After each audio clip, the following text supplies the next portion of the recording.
To you. Those look like fun guys to work with. Aren't they cute? They're so hot.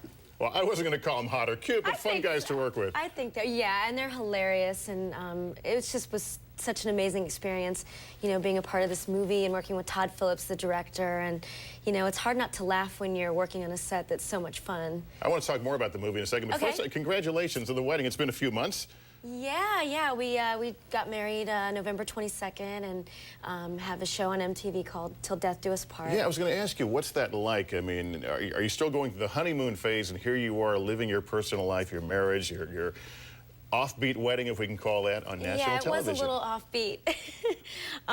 But, you know, we're so used to having cameras around anyway, and we figured, you know, MTV is, you know, like family to us, and they took care of us. How much did we really learn about you in that show, about you guys as a couple? Well, I mean, you get to see quite a bit. I mean, the good thing about our show is that we didn't have cameras around 24/7. We only had the cameras there for wedding stuff. So you didn't really get to see everything, but you know, Dave is a sweetheart, and we have a certain lifestyle, and our relationship is, you know. Well, there's no way getting around a title called Till Death Do You Part. And of course, you had the whirlwind marriage to Dennis Rodman, a very public breakup. So were you a little scared going into this, again, doing this publicly?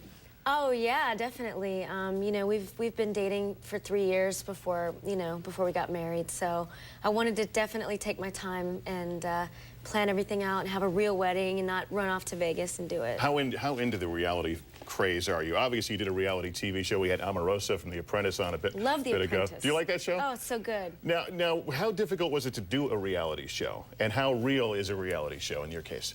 You know, reality shows are as real as they can be with cameras around. You know what I mean? Like, it's real, but you're always aware that the cameras are there. I mean, but sometimes you forget, and you'll get caught in a moment and go, oh my God. Of course, what did I just do? And we were all guests at your wedding via TV. You guys did vows that were both sweet and funny, and I want to show, if I can, the funny part. Sure. Here it is. Revolving laugh. And there are simple things that I now love that I never thought that I would love. Hip-hop music.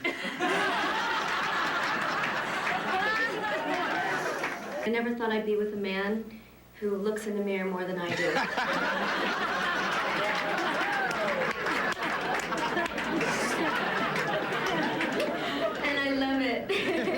Can somebody get me a Kleenex? Because I think I'm going to cry from that moment. That was a lot of fun. What is Dave like? Is he the quintessential crazy rocker, or is he a sweetie pie? Tell me about him. He's a sweetheart. I mean, you know, he's been through a lot, and he's lived a full life, and so it's cool to meet someone that wants the same thing out of a relationship that I do, and we get along really well, and he's just funny, sarcastic, and adorable. Is there going to be a second season of Till Death Do Us Part? MTV is very interested in doing something with us, so we're going to meet with them. All right, let's talk again about the movie Starsky and Hutch, because I'm old enough to remember the original TV show.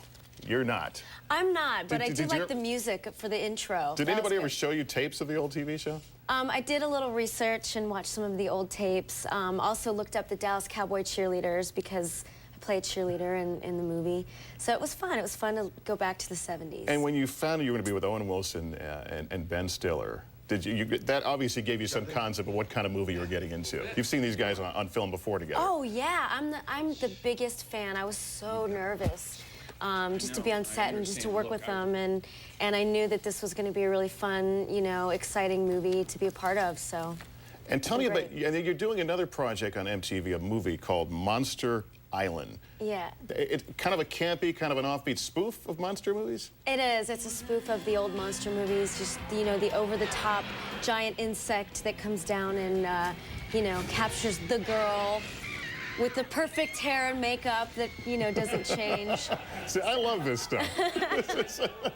This is right up my alley. We got a good laugh here, so that's good. Now I introduced you going into this as the sexy vixen. Does that kind of narrow you in terms of roles? Because I looked at your resume. You're a very, very busy person. What's it like having that as your image? It's an image that I created, and you know, I have to take responsibility for that. And the cool thing about it is that no one really expects anything from me. So I always seem to surprise people. And mind you, I'm not saying it's a bad image, okay? But you know, the whole stereotype of like the, you know, the sex symbol type of person is always something that I I loved old Hollywood and Marilyn Monroe and all those beautiful women and always wanted to be like them. Right. Well, Carmen Electra, good to visit with you. Thanks so much for stopping by. Thanks for having me. All right, and Starsky and Hutch, we should